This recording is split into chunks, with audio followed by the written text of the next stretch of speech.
I to był moment, w którym stwierdziliśmy, że musimy się tam znaleźć. Totalna komercha. Pierwszy rzut oka. Dobiliśmy do brzegu. Musicie przyznać, że woda jest naprawdę przepiękna, naprawdę jest niebieściutka. Jak to wam się kąpie? W tej pięknej wodzie. Tak bardzo jestem pod wrażeniem ich zdolności organizacyjnej.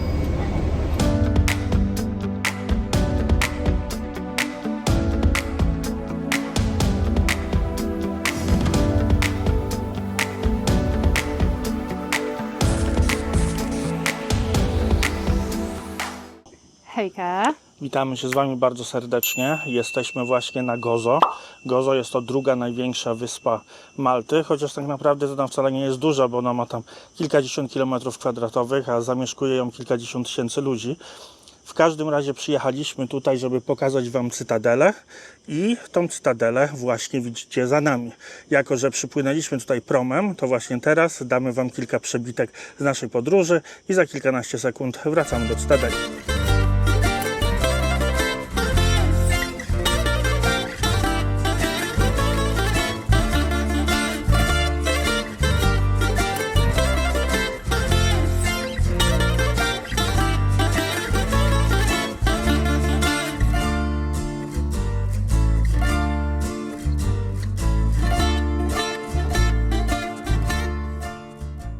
Z cytadeli rozciąga się przepiękny widok na Gozo, a jak się wejdzie na sam szczyt cytadeli, to można Gozo zobaczyć z każdej strony, od morza do morza.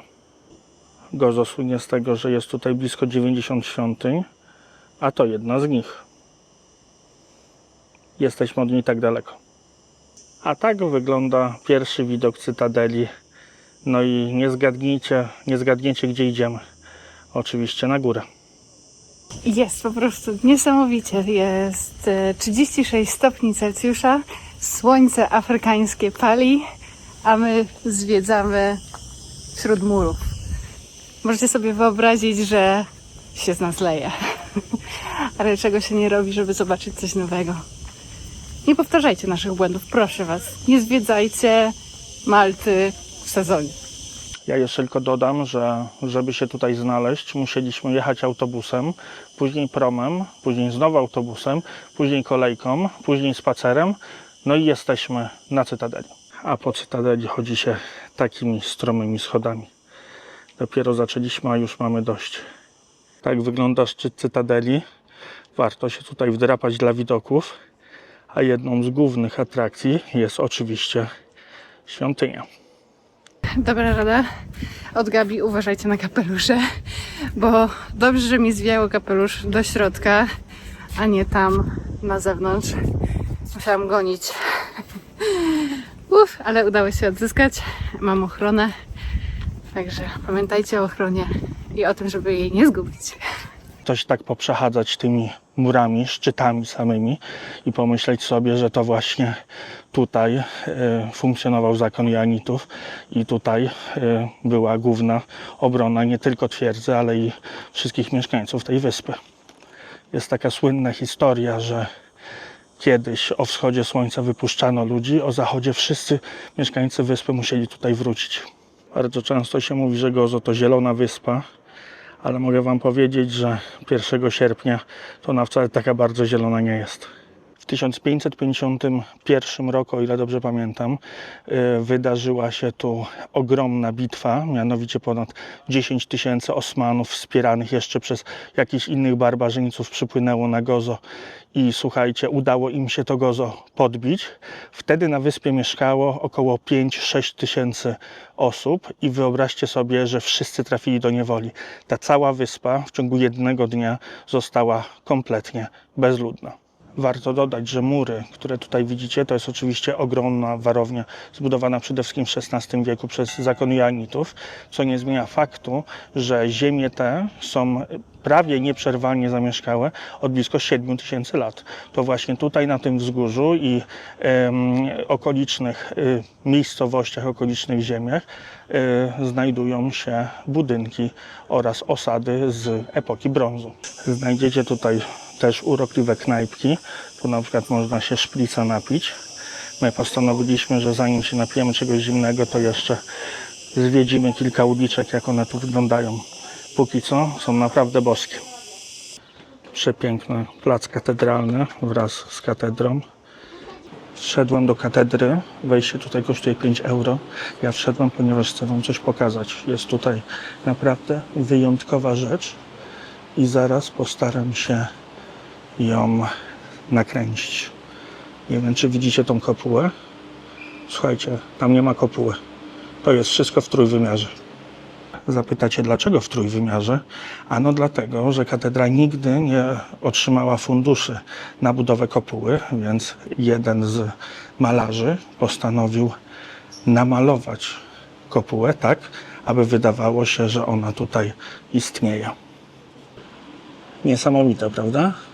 Wygląda, jakby to była kopuła, a to wszystko jest malowidło w trójwymiarze.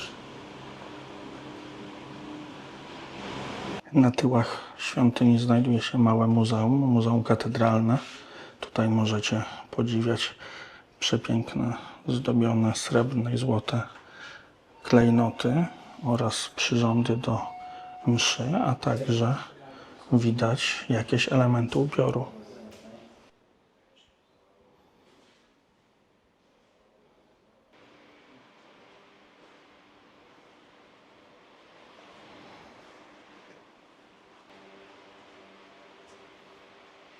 Wyszedłem już z muzeum. Muzeum naprawdę bardzo interesujące, chociaż niezbyt duże. To, co warto powiedzieć, ja wam wspominałem, od ilu tysięcy lat tutaj ludzie zamieszkiwali. Ten kościół jest z końca XVII wieku, ale pierwszy kościół, kościół katolicki, istniał tu już 1500 lat temu. W 535 roku został tu założony pierwszy kościół na ruinach świątyni rzymskiej. Jesteśmy z powrotem na placu katedralnym.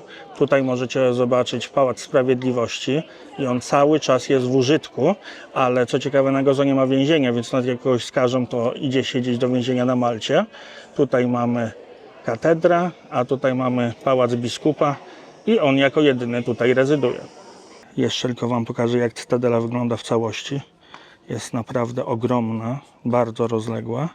No my się nią przeszliśmy. Raczej przebiegliśmy przez nią, zajęło nam to godzinę. Ostatni widok na cytadelę. Cytadela znajduje się w mieście Rabat. Oczywiście Brytyjczycy, jak tu rządzili, przemianowali Rabat na Wiktorię, ale do tej pory ludzie preferują używać nazwy Rabat. Samo miasteczko dookoła cytadeli również piękne, więc warto poświęcić kilka minut na spacer. Dotarliśmy na główny plac miasta. Bardzo przypomina nam Valletę, przepraszam. Tutaj wszędzie ogródki, wszędzie ludzie piją, jedzą, kupują jakieś pamiątki. No i my chyba też się czegoś musimy napić. Chodząc tak tutaj między tymi uliczkami i straganami, to jest taki trochę arabski vibe, bym powiedziała.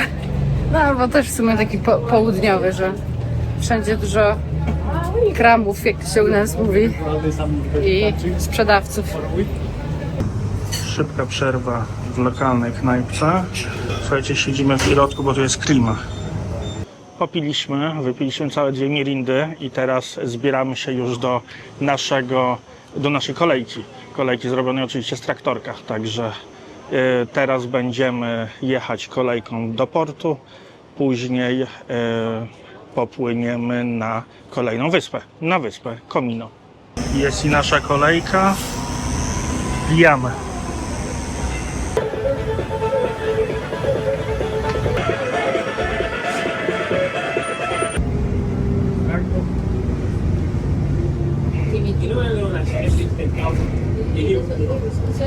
Siedzimy już na łodzi, czekamy na resztę pasażerów i zaraz odpływamy na 3. wyspę. Żegnamy się z Gozą, może jeszcze tu wrócimy. Nie udało nam się do końca zobaczyć większej części wyspy, więc mamy po co, ale już sobie obiecaliśmy, że na pewno nie zrobimy tego w środku wakacji, tylko raczej w takich miesiącach zimowych. Lecąc samolotem, z samolotu zobaczyliśmy taką przepiękną, niebieską lagunę i to był moment, w którym stwierdziliśmy, że musimy się tam znaleźć. I właśnie to jest punkt kulminacyjny naszego programu dzisiaj. Jedziemy, płyniemy właściwie do tej niebieskiej laguny, najpiękniejszej na całej Malcie.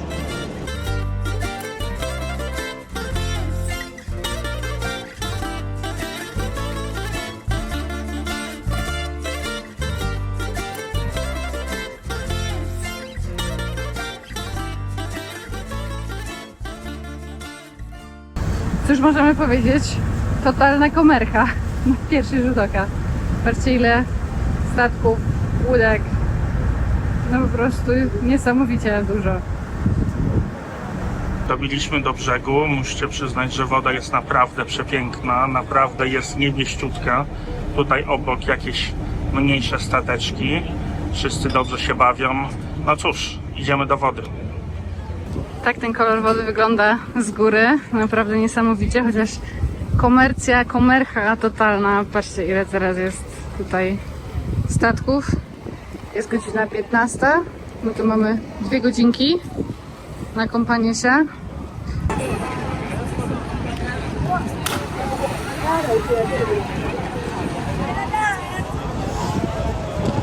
Ja trochę powiem tak, to jest fajny spocik, żeby się wykąpać, fajny, żeby coś zjeść i wypić jakiegoś drineczka, ale tutaj jest taka masa ludzi, że naprawdę chodzicie w kolejce w wodzie, więc uważajcie, jak jesteście, przypłyńcie, zobaczcie, woda przepiękna, można sobie pochillować, ale raczej nie jest to taka zabawa na cały dzień.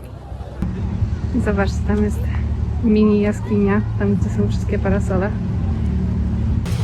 Jakbyście się zastanawiali, czy można coś tu kupić do picia, jedzenia? Można. Tutaj jest bardzo dużo rzeczy. Można zrobić też parasailing, różne aktywności.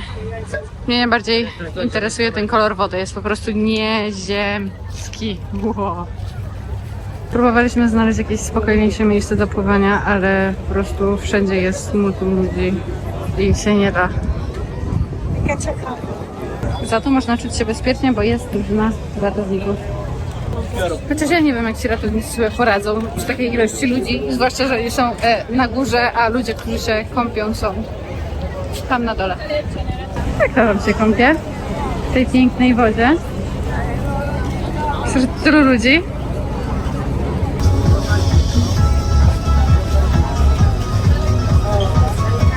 My już wracamy powoli na naszą łódkę.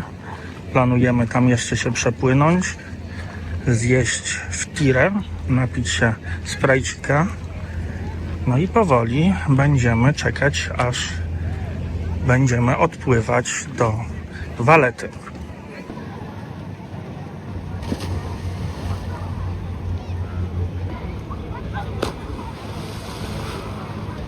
Dotarliśmy na statek. Gabi, jak samopoczucie? Ja się nie mogę doczekać, żeby wskoczyć do tej wody, bo jest 40 stopni i umieram. Słuchajcie, zadecydowane. Idziemy do wody.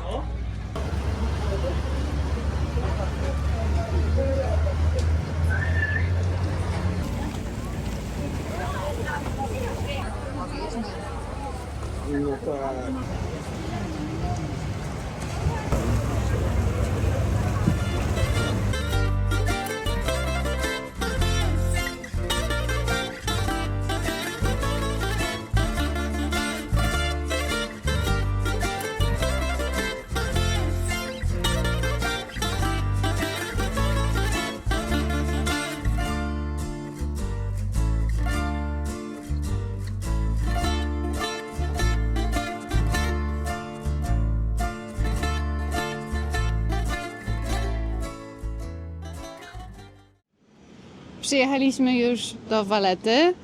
W cenie naszej wycieczki mieliśmy zapewniony transport, więc teraz myślę, że jest dobry moment na podsumowanie i opowiedzenie, jakie są nasze wrażenia i czy polecamy, czy nie polecamy. Ogólnie ta wycieczka kosztowała 45 euro za osobę, więc ja uważam, że to niedużo jak na warunki europejskie. Mieliśmy dowóz, odwóz, mieliśmy wszędzie miejsce, wszędzie udało nam się usiąść. Zobaczyliśmy kawałek Gozo i zobaczyliśmy błękitną lagunę.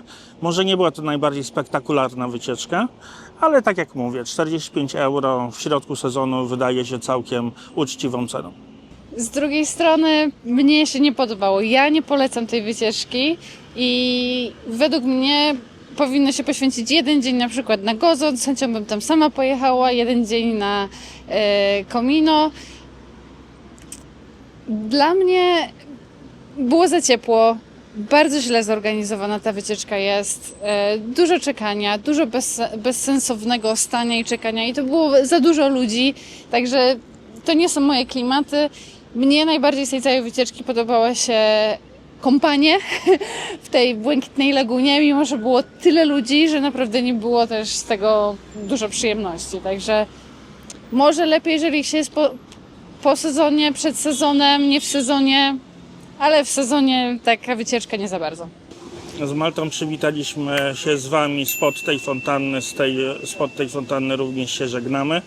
Spędziliśmy tu łącznie 3 pełne dni. Jutro mamy jeszcze dzień odpoczynku, ale tego na pewno nie będziemy nagrywać, bo planujemy leżeć nad basenem i dużo nie robić. Na pewno została jeszcze część Malty, którą będziemy chcieli odwiedzić i na pewno warto tutaj jeszcze wrócić i my na pewno to zaplanujemy. Dajcie znać, jak podobała Wam się ta krótka seria, te 3 odcinki. Wiemy, że niektóre były bardziej pełne, niektóre troszeczkę takie leniwsze. Dajcie znać, jak Wy odbieracie Maltę. My tymczasem zbieramy się. Dzięki wielkie, że oglądaliście. Dzięki, że zostaliście do końca. Trzymajcie się, cześć. Pa, pa!